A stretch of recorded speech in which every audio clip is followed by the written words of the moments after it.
Conference 'ਚ ਜ਼ਿਲ੍ਹਾ ਪਟਿਆਲਾ ਦੀ ਜਿਹੜੀ ਸਮੁੱਚੀ ਸਤਿਕਾਰਯੋਗ ਪ੍ਰੈਸ ਹੈ ਉਹਨਾਂ ਸਾਰਿਆਂ ਨੂੰ ਜੀ ਆਇਆਂ ਆਖਦੇ ਹਾਂ। ਔਰ ਬੜੇ ਹੀ ਇੱਕ ਪੋਜ਼ੀਟਿਵ ਨੋਟ 'ਤੇ ਜਿੱਥੇ ਆਪਾਂ ਪ੍ਰੈਸ ਕਾਨਫਰੰਸ ਇਲੈਕਸ਼ਨ ਨੂੰ ਲੈ ਕੇ ਸ਼ੁਰੂ ਕਰਨ ਜਾ ਰਹੇ ਹਾਂ ਤਾਂ ਉੱਥੇ ਹੀ ਐਸਐਸਪੀ ਸਾਹਿਬ ਨੇ ਇਸ ਗੱਲ ਦੀ ਪੁਸ਼ਟੀ ਵੀ ਕੀਤੀ ਹੈ ਕਿ ਸਾਰਿਆਂ ਦਾ ਰੋਲ ਜਿਹੜਾ ਹੈ ਬੜਾ ਵਧੀਆ ਔਰ ਬਹੁਤ ਪੋਜ਼ੀਟਿਵ ਹੈ। ਔਰ ਇਸੇ ਪੋਜ਼ੀਟਿਵ ਨੋਟ ਦੇ ਉੱਤੇ ਮੈਂ ਇੱਕ ਅੱਜ ਦੀ ਬਰੀਫਿੰਗ ਮੈਂ ਕਰਨਾ ਚਾਹਾਂਗਾ ਕਿ ਪਿਛਲੇ ਅਸੀਂ ਲੰਮੇ ਸਮੇਂ ਤੋਂ ਇਲੈਕਸ਼ਨ ਦੀ ਤਿਆਰੀ 'ਚ ਲੱਗੇ ਹੋਏ ਹਾਂ ਔਰ ਹੁਣ ਇਲੈਕਸ਼ਨ ਨੂੰ 72 ਘੰਟੇ ਜਿਹੜੇ ਹੈਗੇ ਉਹ ਰਹਿ ਗਏ ਹੈ। ਸੋ ਇੱਕ 72 ਘੰਟੇ ਦਾ ਇੱਕ ਪ੍ਰੋਟੋਕੋਲ ਹੈ, ਇੱਕ ਸਟੈਂਡਰਡ ਆਪਰੇਟਿੰਗ ਪ੍ਰੋਸੀਜਰ ਹੈ ਜਿਹਦੇ ਵਿੱਚ ਇਲੈਕਸ਼ਨ ਮਸ਼ੀਨਰੀ ਜਿਹੜੀ ਹੈ ਹੋਰ ਜਿਹੜੀ ਹੈ ਹਰਕਤ ਆ ਜਾਂਦੀ ਹੈ, ਹੋਰ ਤੇਜ਼ੀ ਫੜ ਲੈਂਦੀ ਹੈ ਅਤੇ ਜਿੰਨੇ ਵੀ ਆਪਰੇਸ਼ਨਸ ਹੈ ਉਹਨਾਂ ਨੂੰ ਇੰਟੈਂਸੀਫਾਈ ਕਰਨ ਦੀ ਲੋੜ ਪੈਂਦੀ ਹੈ ਕਿਉਂਕਿ ਇਸੇ 72 ਮਤਲਬ ਅਖੀਰਲੇ ਘੰਟਿਆਂ 'ਚ ਪੋਲਿੰਗ ਤੋਂ ਪਹਿਲਾਂ ਇਹ ਮਹਿਸੂਸ ਕੀਤਾ ਜਾਂਦਾ ਹੈ ਕਿ ਪੋਲੀਟੀਕਲ ਪਾਰਟੀਜ਼ ਔਰ ਉਮੀਦਵਾਰਾਂ ਵੱਲੋਂ ਵੋਟਰ ਨੂੰ ਲੁਭਾਉਣ ਦੇ, ਵੋਟਰ ਨੂੰ ਧਮਕਾਉਣ ਦੇ ਕਈ ਵਾਰੀ ਕੁਛ ਇਹੋ ਜਿਹੇ ਅਨਸਰਾਂ ਵੱਲੋਂ ਕੋਈ ਯਤਨ ਕੀਤੇ ਜਾਂਦੇ ਹੈ। ਸੋ ਇਹਦੇ ਵਿੱਚ ਸਾਡੀ ਤਿਆਰੀ ਦੇ ਨਾਲ ਨਾਲ ਸਾਡੀ ਜਿਹੜੀ ਵਿਜੀਲੈਂਸ ਹੈ, ਸਾਡੀ ਇਨਫੋਰਸਮੈਂਟ ਹੈ, ਉਹਨੂੰ ਹੋਰ ਪੁਖਤਾ ਕਰਨ ਦੀ ਲੋੜ ਹੈ। ਸੋ ਉਸੇ 'ਤੇ ਤੁਹਾਨੂੰ ਮੈਂ ਬਰੀਫ ਕਰ ਦਿਆਂ ਕਿ ਇੱਕ SOP 72 ਘੰਟੇ ਦਾ, ਕੱਲ੍ਹ ਨੂੰ ਉਹ 48 ਘੰਟੇ ਦਾ ਰਹਿ ਜਾਏਗਾ, ਉਸ ਤੋਂ ਬਾਅਦ ਪਰਸੋਂ ਉਹ 24 ਘੰਟੇ ਦਾ ਰਹਿ ਜਾਏਗਾ। ਸੋ ਉਹਦੇ ਵਿੱਚ ਬਹੁਤ ਸਾਰੀ ਇਨਫੋਰਸਮੈਂਟ, ਬਹੁਤ ਸਾਰੀ ਵਿਜੀਲੈਂਸ, ਬਹੁਤ ਸਾਰੀ ਰਿਪੋਰਟਿੰਗ ਹੁੰਦੀ ਹੈ ਔਰ ਲਾਸਟ ਮਿਨਟ 'ਤੇ ਜਿਹੜੇ ਇੰਤਜ਼ਾਮਾਤ ਕਹਿ ਲਓ ਪੋਲਿੰਗ ਨੂੰ ਲੈ ਕੇ, ਭਾਵੇਂ ਉਹ ਪੋਲਿੰਗ ਪਾਰਟੀਜ਼ ਦਾ ਹੈਗਾ, ਭਾਵੇਂ ਉਹ EVM ਮਸ਼ੀਨਾਂ ਦਾ ਹੈਗਾ, ਉਹ ਸਾਰੇ ਦਾ ਇੱਕ ਵਾਰੀ ਜਿਹੜੀ ਹੈ ਉਹਦੇ 'ਤੇ ਰਿਪੋਰਟਿੰਗ ਹੋ ਜਾਂਦੀ ਹੈਗੀ RO ਵੱਲੋਂ ਜ਼ਿਲ੍ਹਾ ਚੋਣ ਅਫਸਰ ਨੂੰ ਔਰ ਜ਼ਿਲ੍ਹਾ ਚੋਣ ਅਫਸਰ ਵੱਲੋਂ ਅੱਗੇ ਮੁੱਖ ਚੋਣਕਾਰ ਅਫਸਰ ਪੰਜਾਬ ਨੂੰ ਔਰ ਉਹਨਾਂ ਤੋਂ ਅੱਗੇ ਜਿਹੜਾ ਇਲੈਕਸ਼ਨ ਕਮਿਸ਼ਨ ਆਫ ਇੰਡੀਆ ਨੂੰ। ਇਹਦੇ ਵਿੱਚ ਜੇ ਆਪਾਂ ਥੋੜ੍ਹੇ ਜਿਹੇ ਮੁੱਖ ਮੁੱਦਿਆਂ ਦੀ ਜੇਕਰ ਆਪਾਂ ਜੇ ਗੱਲ ਕਰੀਏ ਤਾਂ ਇਹਦੇ ਵਿੱਚ ਸਾਡੀਆਂ ਪੋਲਿੰਗ ਪਾਰਟੀਜ਼ ਜਿਹੜੀਆਂ ਹੈਗੀਆਂ ਉਹ ਹਰ ਪੱਖੋਂ ਜਿਹੜੀਆਂ ਮੁਕੰਮਲ ਹੋ ਚੁੱਕੀਆਂ ਹਨ। ਮਸ਼ੀਨਾਂ ਜਿਹੜੀਆਂ ਵਰਤੋਂ ਵਿੱਚ ਉੱਥੇ ਆਉਣੀਆਂ ਹੈਗੀਆਂ ਉਹਨਾਂ ਦੀ ਕਮਿਸ਼ਨਿੰਗ ਹੋ ਕੇ ਉਹ ਸਟਰੋਂਗ ਰੂਮ ਵਿੱਚ ਜਿਹੜੀਆਂ ਹੈਗੀਆਂ ਸੀਲ ਕਰ ਦਿੱਤੀਆਂ ਹੈਗੀਆਂ ਔਰ ਉੱਥੇ ਬਿਲਕੁਲ ਸਿਕਿਉਰਿਟੀ ਦੇ ਬੜੇ ਸਖਤ ਇੰਤਜ਼ਾਮਾਤ ਜਿਹੜੇ ਹੋ ਗਏ ਨੇ। ਜਿਹੜੀ ਵੋਟਾਂ ਦਾ ਬਣਨ ਦਾ ਜਿਹੜਾ ਕੰਮ, ਜਿਹੜੀ ਵੋਟਰ ਲਿਸਟ ਦੀ ਸੁਧਾਈ ਦਾ ਕੰਮ ਜਿਹੜਾ ਮੁਕੰਮਲ ਹੋਣ ਤੋਂ ਬਾਅਦ ਵੋਟਰ ਸੂਚੀ ਵਿੱਚ ਨਾਮ ਸ਼ਾਮਲ ਹੋ ਗਏ ਹੈ, ਵੋਟਰ ਸਲਿੱਪਾਂ ਆ ਚੁੱਕੀਆਂ ਹੈਗੀਆਂ, ਵੋਟਰ ਸਲਿੱਪਾਂ ਵੰਡਣ ਦਾ ਕੰਮ ਚੱਲ ਰਿਹਾ ਹੈ, ਥੋੜ੍ਹਾ ਜਿਹਾ ਕੰਮ ਰਹਿ ਗਿਆ ਹੈ ਔਰ ਜਿਹੜੀਆਂ ਨਵੇਂ ਵੋਟਰ ਬਣੇ ਸੀ ਉਹਨਾਂ ਦੇ ਵੋਟਰ ਆਈ ਕਾਰਡ ਵੀ ਜਿਹੜੇ ਬਣ ਕੇ ਉਹ ਡਿਸਟਰੀਬਿਊਟ ਜਿਹੜੇ ਹੋ ਚੁੱਕੇ ਹਨ। ਪੋਲਿੰਗ ਸਟੇਸ਼ਨ ਦੀ ਜੇ ਮੈਂ ਗੱਲ ਕਰਾਂ ਤਾਂ ਪੋਲਿੰਗ ਸਟੇਸ਼ਨ 'ਤੇ ਜਿਹੜੇ ਫੋਰਸ ਹੁੰਦੀ ਹੈਗੀ, ਫੋਰਸ ਡਿਪਲੋਇਮੈਂਟ, ਜਿਹਦੇ ਵਿੱਚ ਆਪਣੀ ਸੈਂਟਰਲ ਆਰਮਡ ਪੁਲਿਸ ਫੋਰਸ ਤੋਂ ਇਲਾਵਾ ਜਿਹੜੀ ਆਪਣੀ ਡਿਸਟ੍ਰਿਕਟ ਪੁਲਿਸ ਜਾਂ ਸਟੇਟ ਆਰਮਡ ਪੁਲਿਸ ਜਿਹੜੀ ਹੁੰਦੀ ਹੈਗੀ ਉਹਦੇ ਜਿਹੜੇ ਹੈ ਜਵਾਨ ਜਿਹੜੇ ਹੈ ਉੱਥੇ ਤਾਇਨਾਤ ਹੁੰਦੇ ਹਨ ਤਾਂ ਕਿ ਉੱਥੇ ਪੂਰੀ ਸੁਰੱਖਿਆ ਦੇ ਵਿੱਚ ਔਰ ਪੂਰੀ ਫ੍ਰੀ ਐਂਡ ਫੇਅਰ ਜਿਹੜਾ ਹੈ ਇਲੈਕਸ਼ਨ ਹੋ ਸਕੇ। ਔਰ ਉਹਨੂੰ ਹੋਰ ਕਹਿ ਲਓ ਵੀ ਓਬਜ਼ਰਵਰ ਦੇ ਵਿਊ ਪੁਆਇੰਟ ਨਾਲੋਂ ਉੱਥੇ ਇੱਕ ਮਾਈਕਰੋ ਓਬਜ਼ਰਵਰ, ਹਰੇਕ ਲੋਕੇਸ਼ਨ 'ਤੇ ਇੱਕ ਮਾਈਕਰੋ ਓਬਜ਼ਰਵਰ ਜਿਹੜਾ ਹੈ ਉਹ ਵੀ ਡਿਪਲੋਏ ਕੀਤਾ ਜਾਂਦਾ ਹੈਗਾ, ਜਿਹੜਾ ਕਿ ਜਿਹਦੀ ਟ੍ਰੇਨਿੰਗ ਸਿੱਧੇ ਓਬਜ਼ਰਵਰ ਜਿਹੜੇ ਸਾਡੇ ਓਬਜ਼ਰਵਰ ਆਏ ਹੋਏ ਨੇ ਉਹ ਦਿੰਦੇ ਹਨ ਉਹਨੂੰ ਮਾਈਕਰੋ ਓਬਜ਼ਰਵਰ ਨੂੰ ਟ੍ਰੇਨਿੰਗ। ਔਰ ਉਹ ਮਾਈਕਰੋ ਓਬਜ਼ਰਵਰ ਨੇ ਉੱਥੇ ਕੀ ਕਾਰਗੁਜ਼ਾਰੀ ਹੈਗੀ ਹੈ, ਕੀ ਉੱਥੇ ਪੋਲਿੰਗ ਪਾਰਟੀ ਗਾਈਡਲਾਈਨਸ ਦੇ ਮੁਤਾਬਕ, ਡਾਇਰੈਕਸ਼ਨਸ ਜਿਹੜੀਆਂ ਹੈਗੀਆਂ, ਮੈਨੂਅਲ ਜਿਹੜੇ ਹੈਗੇ ਉਹਨਾਂ ਮੁਤਾਬਕ ਜਿਹੜਾ ਵੋਟਾਂ ਪਾਉਣ ਦਾ ਕੰਮ ਕਰ ਰਹੇ ਹੈ। ਸੋ ਇਹ ਸਾਰੀ ਦੀ ਸਾਰੀ ਟਾਈਮ ਬਾਏ ਟਾਈਮ ਰਿਪੋਰਟ ਜਿਹੜੀ ਹੈਗੀ ਮਾਈਕਰੋ ਓਬਜ਼ਰਵਰ ਨੇ ਓਬਜ਼ਰਵਰ ਨੂੰ ਦੇਣੀ ਹੈ। ਉਹਦੇ ਵਿੱਚ ਇਨ ਬਿਟਵੀਨ ਕੋਈ ਨਹੀਂ ਹੁੰਦਾ, ਮਾਈਕਰੋ ਓਬਜ਼ਰਵਰ ਜਿਹੜਾ ਹੈ ਸਿੱਧਾ ਓਬਜ਼ਰਵਰ ਨੂੰ ਰਿਪੋਰਟ ਕਰਦਾ ਹੈ। ਉਸ ਤੋਂ ਇਲਾਵਾ ਜਿਹੜੀ ਹਰੇਕ ਪੋਲਿੰਗ ਸਟੇਸ਼ਨ ਦੇ ਉੱਤੇ ਵੈਬਕਾਸਟਿੰਗ ਦੀ ਜਿਹੜੀ ਹੈਗੀ ਸੁਵਿਧਾ ਜਿਹੜੀ ਹੈ ਉਹ ਅਸੀਂ ਅਰੇਂਜਮੈਂਟ ਕਰ ਰਹੇ ਹੈਗੇ। ਉਹਦੀ ਵੈਬਕਾਸਟਿੰਗ ਦੀ ਜਿਹੜੀ ਫੀਡ ਹੈਗੀ ਹੈ ਉਹ RO ਆਫਿਸ, DO ਆਫਿਸ ਔਰ ਉੱਤੇ CO ਆਫਿਸ ਦੇ ਵਿੱਚ ਹੋਏਗੀ। ਉਹਦੇ ਵਿੱਚ ਮੈਂ ਇਹ ਤੁਹਾਨੂੰ ਤੁਹਾਡੇ ਮਾਧਿਅਮ ਰਾਹੀਂ ਦੱਸਣਾ ਚਾਹੁੰਦਾ ਹੈਗਾ ਕਿ ਉਹ ਜਿਹੜੀ ਵੈਬਕਾਸਟਿੰਗ ਦੀ ਜਿਹੜੀ ਹੈ ਉਹਦੀ ਫੀਡ ਉਹ ਪਬਲਿਕ ਨੂੰ ਜਿਹੜੀ ਹੈਗੀ ਨਹੀਂ ਹੁੰਦੀ ਹੈਗੀ, ਉਹ ਸਿਰਫ ਆਫੀਸ਼ੀਅਲ ਲੈਵਲ 'ਤੇ ਜਿਹੜਾ ਹੈਗਾ ਤਾਂ ਕਿ ਉੱਥੇ ਜਿਹੜਾ ਵੋਟਾਂ ਪਾਉਣ ਦਾ ਕੰਮ ਜਿਹੜਾ ਚੱਲ ਰਿਹਾ ਹੈਗਾ ਉਹ ਬਿਲਕੁਲ ਠੀਕ ਚੱਲ ਰਿਹਾ ਹੈ। ਉੱਥੇ ਕੋਈ ਹੈਂਕੀ ਪੈਂਕੀ ਤਾਂ ਨਹੀਂ ਹੋ ਰਿਹਾ, ਕਿਸੇ ਕਿਸਮ ਦੀ ਕੋਈ ਸ਼ਰਾਰਤ ਤਾਂ ਨਹੀਂ ਹੋ ਰਹੀ, ਕਿਸੇ ਕਿਸਮ ਦਾ ਕੋਈ ਕੰਮ ਰੁਕ ਤਾਂ ਨਹੀਂ ਗਿਆ, ਪੋਲਿੰਗ ਲਗਾਤਾਰ ਚੱਲ ਰਹੀ ਹੈ। ਸੋ ਇਹਦਾ ਜਿਹੜਾ ਹੈਗਾ ਜਾਇਜ਼ਾ ਲੈਣ ਵਾਸਤੇ ਵੈਬਕਾਸਟਿੰਗ ਦਾ ਬੰਦੋਬਸਤ ਵੀ ਜਿਹੜਾ ਹੈ ਸਾਰੇ ਆਪਣੇ 1784 ਪੋਲਿੰਗ ਸਟੇਸ਼ਨਾਂ 'ਤੇ ਕੀਤਾ ਗਿਆ। ਇਹ ਤੋਂ ਇਲਾਵਾ ਜੇਕਰ ਕਿਤੇ ਵੈਬਕਾਸਟਿੰਗ ਜੇ ਕਿਸੇ ਕਾਰਨ ਰੁਕ ਜਾਂਦੀ ਹੈਗੀ ਤਾਂ ਫਿਰ ਉੱਥੇ ਅਸੀਂ ਵੀਡੀਓਗ੍ਰਾਫੀ ਦੇ ਰਾਹੀਂ ਇਹਨੂੰ ਕਰਾਵਾਂਗੇ। ਸੋ ਫੋਰਸ ਵੀ ਹੈਗੀ ਹੈ ਔਰ ਫੋਰਸ ਮਲਟੀਪਲਾਇਰ ਵੀ ਹੈਗੇ ਨੇ। ਸੋ ਮਾਈਕਰੋ ਆਬਜ਼ਰਵਰ ਹੋ ਗਏ, ਤੁਹਾਡੀ ਵੈਬਕਾਸਟਿੰਗ ਹੋ ਗਈ, ਜੇ ਵੈਬਕਾਸਟਿੰਗ ਕਿਤੇ ਤਕਨੀਕੀ ਕਾਰਨਾਂ ਕਾਰਨ ਰੁਕਦੀ ਹੈ ਤਾਂ ਉੱਥੇ ਵੀਡੀਓਗ੍ਰਾਫੀ, ਇਹ ਫੋਰਸ ਮਲਟੀਪਲਾਇਰ ਦਾ ਕੰਮ ਕਰਨਗੇ। ਉਹਦੇ ਨਾਲ ਇਹ ਗੱਲ ਯਕੀਨੀ ਹੋ ਜਾਂਦੀ ਹੈਗੀ ਕਿ ਹਰ ਇੱਕ ਪੋਲਿੰਗ ਬੂਥ 'ਤੇ ਜਿਹੜਾ ਹੈਗਾ ਕੰਮ ਬਹੁਤ ਸਾਫ਼ ਸੁਥਰੇ ਢੰਗ ਨਾਲ ਬੜਾ ਫਰੀ ਐਂਡ ਫੇਅਰ ਚੱਲ ਰਿਹਾ ਹੈਗਾ। ਉਹਦੇ ਵਿੱਚ ਕਿਸੇ ਕਿਸਮ ਦੀ ਰੁਕਾਵਟ ਜਿਹੜੀ ਹੈਗੀ ਉਹ ਪੇਸ਼ ਨਹੀਂ ਆ ਰਹੀ। ਜਿਹੜੇ 72 ਘੰਟੇ ਦੀ ਮੈਂ ਜੇ ਗੱਲ ਕਰਾਂ ਤੁਹਾਡੇ ਨਾਲ, ਤਾਂ 72 ਘੰਟਿਆਂ ਵਿੱਚ ਇਹ ਮਹਿਸੂਸ ਕੀਤਾ ਜਾਂਦਾ ਹੈਗਾ ਕਿ ਉਮੀਦਵਾਰ ਵੀ ਔਰ ਪੋਲੀਟੀਕਲ ਪਾਰਟੀਆਂ ਵੀ ਬਹੁਤ ਤੇਜ਼ੀ ਫੜ ਲੈਂਦੀਆਂ ਹੈਗੀਆਂ।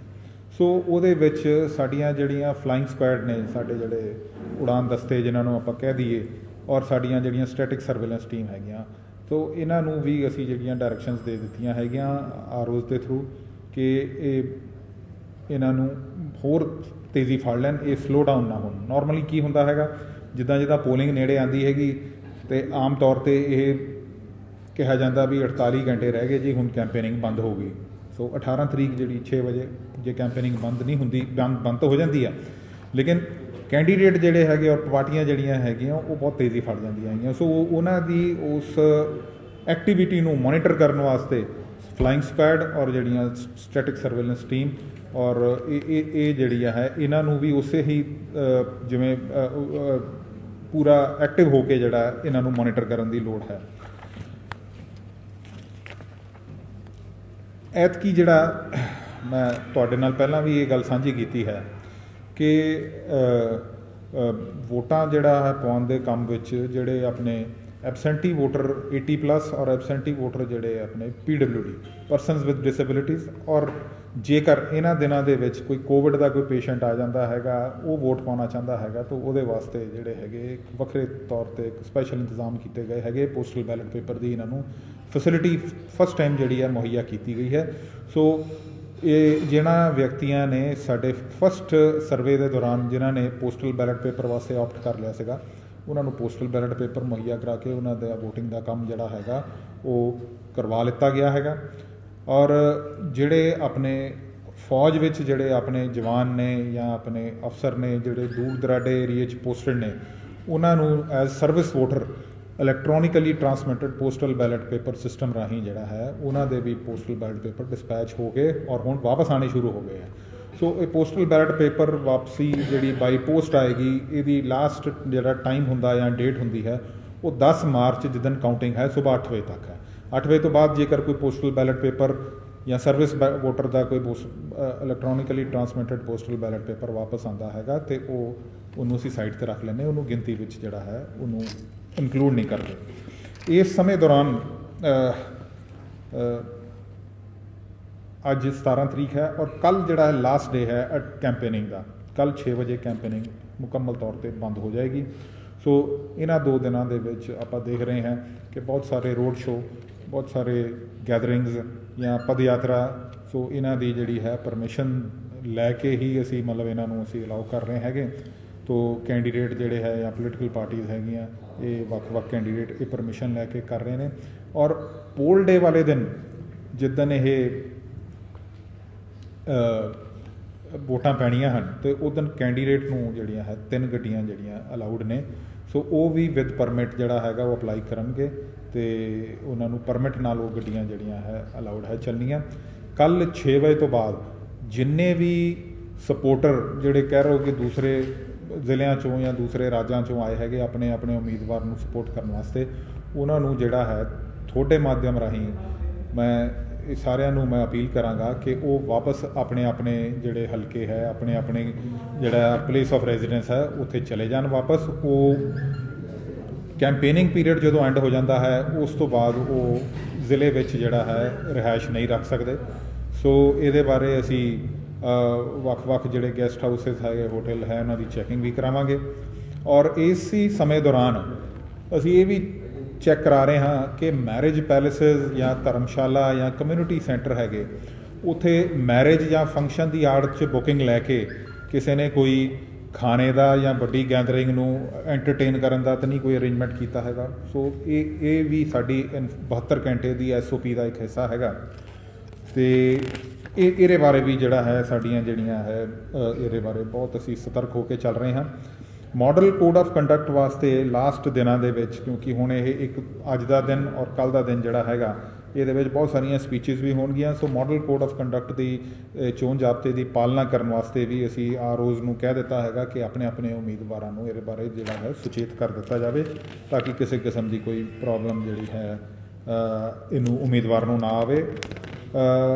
ਇਸ ਤੋਂ ਇਲਾਵਾ ਓਬਜ਼ਰਵਰਸ ਜਿਹੜੇ ਹੈਗੇ ਉਹਨਾਂ ਨਾਲ ਸਾਡੀ ਲਗਾਤਾਰ ਜਿਹੜੀਆਂ ਮੀਟਿੰਗਸ ਚੱਲ ਰਹੀਆਂ ਹੈ, ਉਹ ਵੀ ਬੜੀ ਬਰੀਕੀ ਨਾਲ ਹਰ ਇੱਕ ਸਾਡੀ ਤਿਆਰੀ ਨੂੰ, ਸਾਡੀ ਪ੍ਰੀਪੇਅਰਡਨੈਸ ਨੂੰ ਉਹਨੂੰ ਓਬਜ਼ਰਵ ਕਰ ਰਹੇ ਹੈਗੇ। ਔਰ ਜਿੱਥੇ ਕਿਤੇ ਉਹਨਾਂ ਨੂੰ ਲੱਗਦਾ ਹੈਗਾ ਕਿ ਇਹ ਵਾਲੇ ਏਰੀਏ ਨੂੰ ਹੋਰ ਮਜ਼ਬੂਤ ਕਰਨ ਦੀ ਲੋੜ ਹੈਗੀ ਜਾਂ ਟ੍ਰੇਨਿੰਗ ਦੀ ਹੋਰ ਲੋੜ ਹੈ, ਅਸੀਂ ਟ੍ਰੇਨਿੰਗ ਵੀ ਉਹਨਾਂ ਦੀਆਂ ਓਬਜ਼ਰਵੇਸ਼ਨਸ ਮੁਤਾਬਕ ਕਰਦੇ ਹੈਗੇ। ਜਿਹੜਾ ਸਾਡਾ ਪੋਲਿੰਗ ਸਟਾਫ ਹੈ, ਕਿਉਂਕਿ ਬਹੁਤ ਬਰੀਕੀ ਦਾ ਕੰਮ ਹੈਗਾ, ਗਲਤੀ ਦੀ 1% ਵੀ ਗੁੰਜਾਇਸ਼ ਨਹੀਂ ਹੁੰਦੀ। ਸੋ ਉਹਨਾਂ ਨੂੰ ਜਿਹੜੀਆਂ ਗਾਈਡਲਾਈਨਸ ਆਈਆਂ ਹੈਗੀਆਂ ਉਹਨਾਂ ਨੂੰ ਹੋਰ ਸੁਖਾਲਾ ਕਰਨ ਵਾਸਤੇ ਅਸੀਂ ਇੱਕ ਪੰਜਾਬੀ ਦੇ ਵਿੱਚ ਇੱਕ ਮੈਨੂਅਲ ਵੀ ਅਸੀਂ ਇਹ ਤਿਆਰ ਕੀਤਾ ਹੈਗਾ, ਪੋਲ ਡੇ ਜਿਹੜੀਆਂ ਟਿਪਸ ਫॉर ਪ੍ਰੈਜ਼ਾਈਡਿੰਗ ਆਫਿਸਰ। ਤੋ ਇਹਨੂੰ ਜੇਕਰ ਪ੍ਰੈਜ਼ਾਈਡਿੰਗ ਆਫਿਸਰ ਮੌਕੇ 'ਤੇ ਆਪਣੀ ਟੇਬਲ ਦੇ ਮੂਹਰੇ ਰੱਖ ਕੇ ਇਹਨੂੰ ਜੇ ਸਟੈਪ ਬਾਏ ਸਟੈਪ ਵੀ ਚੱਲੇਗਾ ਅਤੇ ਤਾਂ ਵੀ ਉਹਨੂੰ ਗਲਤੀ ਦੀ ਕੋਈ ਗੁੰਜਾਇਸ਼ ਨਹੀਂ ਹੈਗੀ। ਸੋ ਇੱਥੇ ਤੱਕ ਅਸੀਂ ਖਿਆਲ ਰੱਖਿਆ ਹੈਗਾ। ਇਲੈਕਸ਼ਨ ਕਮਿਸ਼ਨ ਆਏ ਵਾਰੀ ਐਪਿਕ ਕਾਰਡ ਜਿਹੜਾ ਆਪਣਾ ਵੋਟਰ ਆਈ ਕਾਰਡ ਤੋਂ ਇਲਾਵਾ ਕੁਝ ਹੋਰ ਦਸਤਾਵੇਜ਼ ਜਿਹੜੇ ਬਤੌਰ ਆਈ ਕਾਰਡ ਦਾ ਕੰਮ ਦਿੰਦੇ ਹਨ, ਸੋ ਉਹ ਵੀ ਉਹਨਾਂ ਨੇ ਐਤਕੀ ਇਲੈਕਸ਼ਨ ਕਮਿਸ਼ਨ ਨੇ ਇੱਕ ਲਿਸਟ ਦਿੱਤੀ ਹੈਗੀ, ਉਹ ਵੀ ਅਸੀਂ ਤੁਹਾਡੇ ਨਾਲ ਸਾਂਝੀ ਕਰ ਲਵਾਂਗੇ। ਵੋਟਰ ਦੀ ਅਵੇਅਰਨੈਸ ਵਾਸਤੇ ਵੀ ਜਿਹੜੇ ਹੈਗੇ ਅਸੀਂ ਪੋਸਟਰਸ ਲਗਾ ਰਹੇ ਹਾਂ, ਔਰ ਹਰੇਕ ਪੋਲਿੰਗ ਸਟੇਸ਼ਨ ਦੇ ਉੱਤੇ ਜਿਹੜੀਆਂ ਸ਼ੋਰਡ ਮਿਨੀਮਮ ਫੈਸਿਲਿਟੀਜ਼ ਹੈ ਉਹਨਾਂ ਦਾ ਵੀ ਜਿਹੜਾ ਹੈ ਅਸੀਂ ਬਹੁਤ ਖਿਆਲ ਰੱਖ ਰਹੇ ਹਾਂ। ਔਰ ਵਿਮਨ ਮੈਨੇਜਡ ਜਿਹੜੇ ਪੋਲਿੰਗ ਸਟੇਸ਼ਨ ਹਨ ਜਾਂ ਸਾਡੇ ਮਾਡਲ ਪੋਲਿੰਗ ਸਟੇਸ਼ਨ ਹਨ ਜਾਂ ਜਿਹੜੇ persons with disability manage polling station ਹੈ, ਉਹ ਵੀ ਅਸੀਂ ਜਿਹੜੇ ਹੈ ਸਾਡੀ ਇਹ ਕੋਸ਼ਿਸ਼ ਹੈ ਕਿ ਉਹ ਖੂਬਸੂਰਤ ਲੱਗਣ।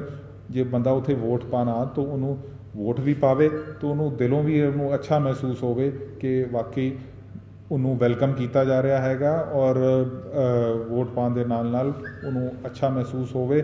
ਇੱਕ ਉਹਨੂੰ ਇਸ ਲੋਕਤੰਤਰ ਦੀ ਜਿਹੜੀ ਇਹ ਸਭ ਤੋਂ ਵੱਡੀ ਇੱਕ ਐਕਸਰਸਾਈਜ਼ ਦਾ ਜਿਹੜਾ ਉਹ ਹਿੱਸਾ ਹੈਗਾ, ਉਹ ਹਿੱਸਾ ਬਣਨ ਵਿੱਚ ਉਹਨੂੰ ਜਿਹੜਾ ਹੈਗਾ ਉਹਨੂੰ ਗੌਰਵ ਮਹਿਸੂਸ ਹੋਵੇ। ਸੋ ਇਹ ਤੋਂ ਇਲਾਵਾ ਮੈਂ ਡਾਕਟਰ ਸੰਦੀਪ ਗਰਗ SSP ਸਾਹਿਬ ਬੈਠੇ ਨੇ, ਜਿਹੜਾ ਕਿ ਸਾਰਾ ਇਨਫੋਰਸਮੈਂਟ ਔਰ ਸੁਰੱਖਿਆ ਦੇ ਜਿਹੜੇ ਬੰਦੋਬਸਤ ਨੇ ਉਹ ਇਹਨਾਂ ਦੀ ਦੇਖ ਰੇਖ ਵਿੱਚ ਚੱਲ ਰਹੇ ਨੇ।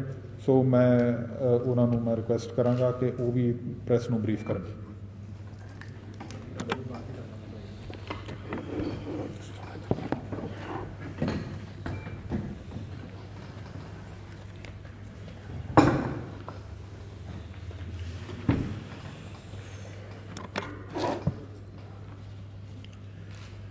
ਹਾਂਜੀ, ਜਿਵੇਂ ਕਿ ਤੁਹਾਨੂੰ DC ਸਾਹਿਬ ਨੇ ਦੱਸਿਆ ਹੈ ਸਾਰਾ ਕਿ ਆਪਣਾ 72 ਘੰਟੇ ਦਾ ਜਿਹੜਾ ਪਲਾਨ ਹੈ ਉਹ ਹੁਣ ਸਟਾਰਟ ਹੋ ਗਿਆ ਹੈ। ਚੋਣਾਂ ਦੇ ਵਿੱਚ ਕੇਵਲ 72 ਘੰਟੇ ਰਹਿ ਗਏ ਨੇ ਅਤੇ ਇੱਕ 72 ਘੰਟੇ ਦੀ ਪ੍ਰੋਟੋਕੋਲ ਹੁੰਦੀ ਹੈ। ਉਹ ਪ੍ਰੋਟੋਕੋਲ ਦੇ ਹਿਸਾਬ ਨਾਲ ਜਿਹੜੀਆਂ ਵੀ ਸਾਡੀਆਂ ਚੈਕਿੰਗਸ ਹੈਗੀਆਂ ਉਹ ਇੰਟੈਂਸੀਫਾਈ ਹੋ ਜਾਂਦੀਆਂ। ਜਿਵੇਂ ਕਿ ਆਪਾਂ ਜਾਣਦੇ ਹਾਂ ਕਿ ਹੁਣ 72 ਘੰਟੇ ਰਹਿਣ ਕਰਕੇ ਸਾਰੇ ਕੈਂਡੀਡੇਟਸ ਵੀ, ਉਹਨਾਂ ਦੇ ਸਪੋਰਟਰਸ ਵੀ ਬਹੁਤ ਜ਼ਿਆਦਾ ਐਕਟਿਵ ਹੋ ਜਾਂਦੇ ਨੇ ਇਲੈਕਸ਼ਨ ਦੇ ਵਿੱਚ। ਅਤੇ ਜਦੋਂ ਐਕਟਿਵ ਜ਼ਿਆਦਾ ਹੁੰਦੇ ਨੇ ਤਾਂ ਦੇਰ ਇਜ਼ ਅ ਪੋਸੀਬਿਲਿਟੀ ਕਿ ਉਹ ਜਿਹੜੇ ਚੋਣ ਦੇ ਜਿਹੜੇ ਨਿਯਮ ਨੇ, ਰੂਲ ਨੇ, ਕਾਨੂੰਨ ਨੇ, ਉਹਦੀ ਉਲੰਘਣਾ ਵੀ ਕਰਨ। ਤਾਂ ਇਸ ਕਰਕੇ ਉਹਦੇ ਮੁਤਾਬਕ ਪੁਲਿਸ ਵੀ ਜਿਹੜੀ ਹੈਗੀ ਹੈ ਐਕਟਿਵ ਹੋ ਜਾਂਦੀ ਹੈ, ਸੈਂਸਿਟਾਈਜ਼ ਹੋ ਜਾਂਦੀ ਹੈ। ਅਤੇ ਤੁਹਾਡੇ ਮਾਧਿਅਮ ਨਾਲ ਮੈਂ ਸਾਰਿਆਂ ਨੂੰ ਇਹੀ ਅਪੀਲ ਕਰਨਾ ਚਾਹੂੰਗਾ ਕਿ ਜਿੰਨੇ ਵੀ ਆਪਣੇ ਕੈਂਡੀਡੇਟਸ ਜਾਂ ਉਹਨਾਂ ਦੇ ਸਪੋਰਟਰਸ ਨੇ, ਤੁਸੀਂ ਜਿਹੜੇ ਚੋਣ ਪ੍ਰਕਿਰਿਆ ਦੇ ਜਿਹੜੇ ਨਿਯਮ ਹੈਗੇ ਨੇ, ਜਿਹੜੇ ਕਾਨੂੰਨ ਨੇ, ਉਹਦੇ ਉਲੰਘਣਾ ਨਾ ਕਰੋ। ਉਹਦੇ ਨਿਯਮਾਂ ਦੇ ਅੰਦਰ ਰਹਿ ਕੇ ਉਹਦੀ ਪਾਲਣਾ ਕਰਦੇ ਹੋਏ ਸੁਚਾਰੂ ਢੰਗ ਦੇ ਨਾਲ ਤੁਸੀਂ ਆਪਣਾ ਚੋਣ ਪ੍ਰਚਾਰ ਜਿਹੜਾ ਹੈਗਾ ਉਹ ਕਰੋ। ਉਸ ਤੋਂ ਬਾਅਦ ਜਿਹੜੀ ਆਪਣੀ ਇਲੈਕਸ਼ਨ ਪ੍ਰੋਸੈਸ ਹੈਗੀ ਹੈ ਉਹਦਾ ਸਾਥ ਦਿੰਦੇ ਹੋਏ ਆਪਾਂ ਡੈਮੋਕ੍ਰੈਟਿਕ ਪ੍ਰੋਸੈਸ ਦੇ ਹਿਸਾਬ ਨਾਲ ਆਪਾਂ ਜਿਹੜਾ ਇਲੈਕਸ਼ਨ ਪੀਸਫੁਲ ਤਰੀਕੇ ਨਾਲ ਜਿਹੜਾ ਹੈਗਾ ਸੰਪੰਨ ਕਰਾਈਏ। ਇਹਦੇ ਵਿੱਚ ਮੈਂ ਇਹ ਵੀ ਤੁਹਾਡੇ ਮਾਧਿਅਮ ਤੋਂ ਸਾਰਿਆਂ ਨੂੰ ਅਪੀਲ ਕਰਨਾ ਚਾਹੂੰਗਾ ਕਿ ਸਾਰੇ ਤੁਸੀਂ ਬਿਨਾਂ ਕਿਸੇ ਡਰ ਜਾਂ ਬਿਨਾਂ ਕਿਸੇ ਭੈ ਦੇ ਜਿਹੜਾ ਆਪਾਂ ਨੂੰ ਇਹ ਵੋਟ ਦਾ ਅਧਿਕਾਰ ਜਿਹੜਾ ਮਿਲਿਆ ਹੋਇਆ ਹੈ ਇਹਦਾ ਆਪਾਂ ਪ੍ਰਯੋਗ ਕਰੀਏ। ਵੱਧ ਚੜ੍ਹ ਕੇ ਜਿਹੜੀ ਹੈਗੀ ਹੈ ਵੋਟ ਪਾਈਏ ਤੇ ਜੋ ਵੀ ਤੁਹਾਡਾ ਪਸੰਦੀਦਾਰ ਜੋ ਵੀ ਕੈਂਡੀਡੇਟ ਜਾਂ ਪਾਰਟੀ ਹੈਗੀ ਹੈ ਉਹਨਾਂ ਨੂੰ ਅੱਗੇ ਲੈ ਕੇ ਜਾਈਏ, ਤਾਂ ਕਿ ਜਿਹੜਾ ਇੱਕ ਆਪਣੀ ਡੈਮੋਕ੍ਰੈਟਿਕ ਪ੍ਰੋਸੈਸ ਨਾਲ ਆਪਣਾ ਇੱਕ ਸਮਾਜ ਜਿਹੜਾ ਹੈਗਾ ਵਧੀਆ ਸਮਾਜ ਬਣ ਸਕੇ। ਮੈਂ ਇਹ ਵੀ ਦੱਸਣਾ ਚਾਹੂੰਗਾ ਕਿ ਜੇ ਤੁਹਾਨੂੰ ਕੋਈ ਡਰਾਉਣ ਦੀ ਕੋਸ਼ਿਸ਼ ਕਰਦਾ ਹੈ ਜਾਂ ਕੋਈ ਲਾਲਚ ਦਿੰਦਾ ਹੈ, ਤਾਂ ਤੁਸੀਂ ਸਾਡੇ ਜਿਹੜੇ ਕੰਟਰੋਲ ਰੂਮ ਨੰਬਰਸ ਨੇ 181 ਤੇ 112, ਉਸ ਤੋਂ ਇਲਾਵਾ 95 929 12 500, 98 764 32 100, ਇਹਨਾਂ ਦੇ ਉੱਤੇ ਸਾਨੂੰ ਇਨਫੋਰਮੇਸ਼ਨ ਦੇ ਸਕਦੇ ਹੋ। ਤੁਹਾਡੀ ਆਇਡੈਂਟੀਟੀ ਜਿਹੜੀ ਹੈਗੀ ਹੈ ਉਹ ਗੁਪਤ ਰੱਖੀ ਜਾਏਗੀ ਅਤੇ ਇਮੀਡੀਏਟਲੀ ਜਿਹੜੀ ਹੈਗੀ ਐਕਸ਼ਨ ਉਹ ਦਿੱਤਾ ਜਾਏਗਾ। ਇਸ ਤੋਂ ਇਲਾਵਾ ਮੇਰਾ ਪਰਸਨਲ ਜਿਹੜਾ WhatsApp ਨੰਬਰ ਹੈਗਾ ਉਹ ਹੈਗਾ 80 54 100 ਪੂਰਾ 112। ਤੁਸੀਂ ਇਹ 'ਤੇ ਵੀ ਕੋਈ ਵੀ WhatsApp ਨੰਬਰ 'ਤੇ ਸਾਨੂੰ ਕੋਈ ਡਿਟੇਲਸ ਜਿਹੜੀਆਂ ਹੈਗੀਆਂ ਸ਼ੇਅਰ ਕਰ ਸਕਦੇ ਹੋ। ਕੋਈ ਵੀਡੀਓ ਕਲਿੱਪਿੰਗਸ ਜਾਂ ਕੋਈ ਆਡੀਓ ਭੇਜਣਾ ਚਾਹੁੰਦੇ ਹੋ ਤਾਂ ਉਹ ਵੀ ਭੇਜ ਸਕਦੇ ਹੋ। ਇਮੀਡੀਏਟ ਐਕਸ਼ਨ ਜਿਹੜਾ ਹੈਗਾ ਉਹ ਲਿਆ ਜਾਏਗਾ ਉਹਦੇ ਵਿੱਚ। ਇਸ ਤੋਂ ਇਲਾਵਾ ਜਿਹੜੇ ਵੀ ਜਿਵੇਂ ਕਿ DC ਸਾਹਿਬ ਨੇ ਪਹਿਲਾਂ ਹੀ ਬਰੀਫ ਕੀਤਾ ਹੈ ਕਿ 48 ਘੰਟੇ ਪਹਿਲਾਂ ਜਦੋਂ ਚੋਣ ਪ੍ਰਕਿਰਿਆ ਖਤਮ ਹੁੰਦੀ ਹੈ ਉਦੋਂ 48 ਘੰਟੇ ਪਹਿਲਾਂ, ਯਾਨੀ ਕਿ ਕੱਲ੍ਹ ਸ਼ਾਮ ਨੂੰ 6 ਵਜੇ ਤੱਕ ਸਾਰਾ ਪ੍ਰਚਾਰ ਜਿਹੜਾ ਹੈਗਾ, ਸਾਰੀ ਕੈਂਪੇਨਿੰਗ ਜਿਹੜਾ ਹੈਗਾ ਉਹ ਟਾਈਮ ਖਤਮ ਹੋ ਜਾਏਗਾ। ਅਤੇ ਮੈਂ ਤੁਹਾਨੂੰ ਸਾਰਿਆਂ ਨੂੰ ਇਹੀ ਅਪੀਲ ਕਰਨਾ ਚਾਹੂੰਗਾ ਕਿ ਨਿਯਮਾਂ ਦੀ ਪਾਲਣਾ ਕਰਦੇ ਹੋਏ ਇਹ ਟਾਈਮ ਸਿਰ ਹੀ ਜਿਹੜਾ ਚੋਣ ਪ੍ਰਚਾਰ ਸਾਰਾ ਖਤਮ ਕਰ ਦਿੱਤਾ ਜਾਵੇ ਇਹਦੇ ਰਿਗਾਰਡਿੰਗ। ਉਸ ਤੋਂ ਬਾਅਦ ਕੋਈ ਵੀ ਬਾਹਰਲਾ ਬੰਦਾ, ਡਿਸਟ੍ਰਿਕਟ ਤੋਂ ਬਾਹਰ ਜਿਹੜਾ ਵੀ ਬੰਦਾ ਰਹਿਣ ਵਾਲਾ, ਕੋਈ ਬਾਹਰਲੇ ਸਟੇਟ ਦੇ ਸਪੋਰਟਰਸ ਆਏ ਹੋਏ ਹੈ ਜਾਂ ਬਾਹਰਲੇ ਡਿਸਟ੍ਰਿਕਟ 'ਚੋਂ ਸਪੋਰਟਰਸ ਆਏ ਹੋਏ ਹੈ, ਉਹ ਕੋਈ ਵੀ ਬੰਦਾ ਇੱਥੇ ਅਲਾਓ ਨਹੀਂ ਕੀਤਾ ਜਾਏਗਾ। ਜੇ ਕੋਈ ਬੰਦਾ ਇੱਥੇ ਕੋਈ ਗਲਤ ਗਤੀਵਿਧੀ ਕਰਦਾ ਪਾਇਆ ਜਾਂਦਾ ਹੈ ਤਾਂ ਉਹਦੇ ਖਿਲਾਫ ਸਖਤ ਤੋਂ ਸਖਤ ਕਾਨੂੰਨੀ ਕਾਰਵਾਈ ਜਿਹੜੀ ਹੈ ਉਹ ਕੀਤੀ ਜਾਏਗੀ। ਮੈਂ ਤੁਹਾਡੇ ਮਾਧਿਅਮ ਤੋਂ ਇਹ ਵੀ ਇੱਕ ਸਟਰੋਂਗ ਮੈਸੇਜ ਅਤੇ ਚੇਤਾਵਨੀ ਦੇਣਾ ਚਾਹੂੰਗਾ, ਜਿਹੜੇ ਵੀ ਮਾੜੇ ਅਨਸਰ ਹੈਗੇ ਹੈ ਜਾਂ ਫਿਰ ਕੋਈ ਸ਼ਰਾਬ ਦੇ ਜਾਂ ਨਸ਼ੇ ਦੇ ਤਸਕਰ ਹੈਗੇ ਹੈ, ਤਾਂ ਉਹ ਬਿਲਕੁਲ ਗੁਰੇਜ਼ ਕਰਨ ਇਸ ਇਲੈਕਸ਼ਨ ਪ੍ਰੋਸੈਸ 'ਚ ਕਿਸੇ ਵੀ ਤਰੀਕੇ ਨਾਲ ਇੰਟਰਫੇਅਰ ਕਰਨ ਦੀ ਸਖਤ ਤੋਂ ਸਖਤ ਕਾਰਵਾਈ ਜਿਹੜੀ ਕੀਤੀ ਜਾਏਗੀ ਹੈ। ਕਿਸੇ ਨੂੰ ਵੀ ਕਾਨੂੰਨ ਦੀ ਉਲੰਘਣਾ ਨਹੀਂ ਕਰਨ ਦਿੱਤੀ ਜਾਏਗੀ। ਇਹ ਮੈਂ ਤੁਹਾਡੇ ਮਾਧਿਅਮ ਤੋਂ ਸਾਰਿਆਂ ਨੂੰ ਇੱਕ ਮੈਸੇਜ ਜਿਹੜਾ ਸਟਰੋਂਗ ਹੈ ਉਹ ਪਹੁੰਚਾਉਣਾ ਚਾਹੂੰਗਾ। ਮੈਂ ਇਹ ਵੀ ਦੱਸਣਾ ਚਾਹੂੰਗਾ ਕਿ ਸਾਡੀ ਜਿਹੜੀ ਇਲੈਕਸ਼ਨ ਪ੍ਰੋਸੈਸ ਨੂੰ ਵਧੀਆ ਅਤੇ ਪੀਸਫੁਲ ਤਰੀਕੇ ਨਾਲ ਮੁਕੰਮਲ ਕਰਾਉਣ ਵਾਸਤੇ ਅਸੀਂ ਕਰੀਬ 7000 ਦੇ ਆਸ-ਪਾਸ ਫੋਰਸ ਦੀ ਡਿਪਲੋਇਮੈਂਟ ਜਿਹੜੀ ਹੈ ਕਰ ਰਹੇ ਹਾਂ। ਉਹਦੇ ਵਿੱਚੋਂ 38 ਕੰਪਨੀਜ਼ ਜਿਹੜੀਆਂ ਹੈਗੀਆਂ ਸਾਨੂੰ ਸੈਂਟਰਲ ਪੈਰਾਮਿਲਟਰੀ ਫੋਰਸਿਸ ਦੀਆਂ ਮਿਲ ਗਈਆਂ ਨੇ, ਆਲਰੇਡੀ ਸਾਡੇ ਕੋਲ ਆ ਚੁੱਕੀਆਂ ਨੇ। ਉਸ ਤੋਂ ਇਲਾਵਾ ਕੁਝ ਫੋਰਸ ਸਾਨੂੰ ਸਟੇਟ ਤੋਂ ਵੀ, ਸਟੇਟ ਲੈਵਲ ਦੀ ਆਰਮਡ ਪੁਲਿਸ ਅਤੇ ਅਦਰ ਫੋਰਸਿਸ ਜਿਹੜੀਆਂ ਹੈਗੀਆਂ ਉਹ ਵੀ ਮਿਲੀਆਂ ਨੇ। ਤਾਂ ਕੁੱਲ ਮਿਲਾ ਕੇ 7000 ਦੇ ਕਰੀਬ ਜਿਹੜੀ ਪੁਲਿਸ ਫੋਰਸ ਹੈ ਵੱਖ-ਵੱਖ ਡਿਊਟੀਆਂ ਦੇ ਉੱਤੇ ਤੈਨਾਤ ਰਹੇਗੀ, ਤਾਂ ਕਿ ਇਲੈਕਸ਼ਨ ਪ੍ਰੋਸੈਸ ਜਿਹੜੀ ਹੈ ਪੀਸਫੁਲ ਹੋਵੇ। ਇਹ 'ਚ ਜਿਵੇਂ ਕਿ ਪੋਲਿੰਗ ਬੂਥ ਹੈਗੇ ਹੈ ਉਹ ਸਾਰੇ ਕਵਰਡ ਹੋਣਗੇ। ਉਸ ਤੋਂ ਇਲਾਵਾ ਸਾਡੀਆਂ ਪੈਟਰੋਲਿੰਗ ਪਾਰਟੀਜ਼, ਸਾਡੀ ਨਾਕਾਬੰਦੀ, ਸਾਡੀਆਂ ਰਿਜ਼ਰਵ ਮੋਬਾਈਲਸ ਜਿਹੜੀਆਂ ਹੈਗੀਆਂ, ਇੰਟਰ ਸਟੇਟ ਨਾਕੇ, ਇੰਟਰ ਡਿਸਟ੍ਰਿਕਟ ਨਾਕੇ, ਸਾਰੀ ਸਿਕਿਉਰਿਟੀ ਜਿਹੜੇ ਸਿਕਿਉਰਿਟੀ ਵਾਸਤੇ ਸਾਡੇ ਸਾਰੇ ਬੰਦੇ ਲੱਗੇ ਹੈ ਉਹ, ਤਾਂ ਇਹ ਸਾਰੇ ਦਾ ਇੱਕ ਮੁਕੰਮਲ ਡਿਪਲੋਇਮੈਂਟ ਪਲਾਨ ਜਿਹੜਾ ਹੈਗਾ ਉਹ ਅਪਰੂਵ ਹੋਣ ਤੋਂ ਬਾਅਦ ਸਾਡਾ ਰੈਡੀ ਹੋ ਚੁੱਕਿਆ ਹੈ ਅਤੇ ਉਹਨੂੰ ਅਸੀਂ ਇਮੀਡੀਏਟਲੀ 72 ਘੰਟੇ ਦਾ ਪਲਾਨ ਜਿਹੜਾ ਹੈਗਾ ਸਟਾਰਟ ਕਰ ਚੁੱਕੇ ਹਾਂ। ਤਾਂ ਇਸ ਤੋਂ ਇਲਾਵਾ ਜਿਹੜਾ ਹੁਣ 8 ਜਨਵਰੀ ਤੋਂ ਆਪਣਾ ਮਾਡਲ ਕੋਡ ਆਫ ਕੰਡਕਟ ਜਿਹੜਾ ਇਨ ਪਲੇਸ ਆਇਆ ਸੀਗਾ, ਉਸ 'ਚ ਸਾਡੀ ਵੱਖ-ਵੱਖ ਸਾਡੀ ਫੋਰਸ ਦੇ ਐਫਰਟਸ ਦੇ ਨਾਲ ਅਤੇ ਸਾਡੇ ਸਾਰੇ ਪਟਿਆਲਾ ਵਾਸੀਆਂ ਦੇ ਸਹਿਯੋਗ ਦੇ ਨਾਲ ਸਾਨੂੰ ਬੜੀ ਅੱਛੀਆਂ ਕੁਝ ਰਿਕਵਰੀਜ਼ ਵੀ ਹੋਈਆਂ। ਡਿਟੇਲਡ ਮੈਂ ਰਿਕਵਰੀਜ਼ ਪ੍ਰੈਸ ਨੋਟ ਦੇ ਵਿੱਚ ਜਿਹੜਾ ਸ਼ੇਅਰ ਵੀ ਕਰ ਦੂੰਗਾ ਸਾਰੀ ਡਿਟੇਲਸ। ਪਰ ਮੇਨ ਰਿਕਵਰੀਜ਼ ਦੇ ਵਿੱਚ ਮੈਂ ਇਹ ਕਹਿਣਾ ਚਾਹੂੰਗਾ ਕਿ ਅਸੀਂ ਲਿਕਰ ਦੀ ਰਿਕਵਰੀ ਜਿਹੜੀ ਹੈਗੀ ਹੈ ਕਾਫੀ ਵੱਡੀ, ਇੱਕ 2700 ਪੇਟੀਆਂ ਬਰਾਮਦ ਕੀਤੀਆਂ ਸੀ, ਫਿਰ ਇੱਕ 500 ਪੇਟੀਆਂ ਬਰਾਮਦ ਕੀਤੀਆਂ ਸੀ, 300 ਸੀਗੀਆਂ, ਇੱਕ 200 ਸੀਗੀਆਂ। ਉਸ ਤੋਂ ਇਲਾਵਾ NDPS ਦੇ ਵਿੱਚ ਵੀ ਕਾਫੀ ਰਿਕਵਰੀ ਹੋਈ ਹੈ। ਪਿੱਛੇ ਹੀ ਰਾਜਪੁਰੇ ਦੇ ਵਿੱਚ ਅਸੀਂ 2.25 ਕਿਲੋ ਹੈਰੋਇਨ ਜਿਹੜੀ ਹੈਗੀ ਹੈ ਉਹ ਰਿਕਵਰ ਕੀਤੀ ਸੀਗੀ। ਇਸ ਤੋਂ ਇਲਾਵਾ 29,000 ਜਿਹੜੀਆਂ ਕੈਪਸੂਲ ਸੀਗੇ, ਗੋਲੀਆਂ, ਉਹ ਰਿਕਵਰ ਹੋਈ ਹੈ। 22,000 ਕੈਪਸੂਲ ਦੀ ਇੱਕ ਅਲੱਗ ਖੇਪ ਰਿਕਵਰ ਹੋਈ ਹੈ। ਤਾਂ ਮੈਂ ਦੱਸਣਾ ਚਾਹੂੰਗਾ ਕਿ ਸਾਡੀ ਫੋਰਸ ਜਿਹੜੀ ਹੈ ਬਿਲਕੁਲ ਮੁਸ਼ਤੈਦ ਹੋ ਕੇ ਅਤੇ ਤੁਹਾਡੇ ਸਾਰਿਆਂ ਦੇ ਸਹਿਯੋਗ ਦੇ ਨਾਲ ਬੜਾ ਵਧੀਆ ਇਹ ਰਿਕਵਰੀਜ਼ ਵੀ ਕਰ ਰਹੀ ਹੈ, ਬੜਾ ਇੱਕ ਵਧੀਆ ਇਹ ਇਲੈਕਸ਼ਨ ਪ੍ਰੋਸੈਸ ਦੇ ਵਿੱਚ ਕੰਮ ਵੀ ਕਰ ਰਹੀ ਹੈ। ਅਤੇ ਅਗਲੇ 3 ਦਿਨ ਵੀ ਬਿਲਕੁਲ ਹੋਰ ਅਸੀਂ ਅਲਰਟ ਹੋ ਕੇ ਇਸ ਚੀਜ਼ ਨਾਲ ਕੰਮ ਕਰ ਰਹੇ ਹਾਂ। ਤਾਂ ਜਿਹੜੇ ਤੁਸੀਂ ਸਾਰੇ ਬਿਲਕੁਲ ਵੱਧ ਚੜ੍ਹ ਕੇ ਇਲੈਕਸ਼ਨ ਪ੍ਰੋਸੈਸ ਦੇ ਵਿੱਚ ਹਿੱਸਾ ਲਓ। ਜਿਹੜੇ ਮਾੜੇ ਬੰਦੇ ਹੈ ਉਹ ਇਸ 'ਚ ਕੋਈ ਵੀ ਸ਼ਰਾਰਤ ਕਰਨ ਤੋਂ ਗੁਰੇਜ਼ ਕਰਨ, ਅਤੇ ਤਾਂ ਜੋ ਆਪਾਂ ਇੱਕ ਵਧੀਆ ਇਲੈਕਸ਼ਨ ਪ੍ਰੋਸੈਸ ਨੂੰ ਕੰਪਲੀਟ ਕਰਕੇ, ਪੀਸਫੁਲ ਤਰੀਕੇ ਨਾਲ ਕੰਪਲੀਟ ਕਰਕੇ ਇੱਕ ਵਧੀਆ ਸਮਾਜ ਜਿਹੜਾ ਬਣਾ ਸਕੀਏ। ਧੰਨਵਾਦ। ਜੈ ਹਿੰਦ।